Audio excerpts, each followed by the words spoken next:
আজ একাদশীর উপবাস। তো আমি তো আর আমার বাবা নির্জলা উপবাস করি, মানে ড্রাই ফাস্টিংয়ে থাকি। একদম সন্ধ্যার পরে আমরা প্রসাদ নেব।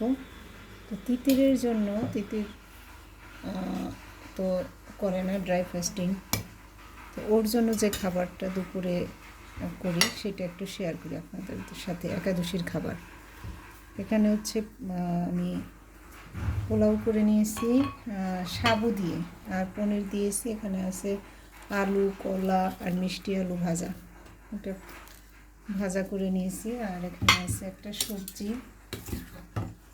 বাঁধাকপি দিয়ে একটা সবজি করছি। সবজি দিয়ে দিলাম বেশ খানিকটা, সাথে আছে সালাদ আর আছে চাটনি।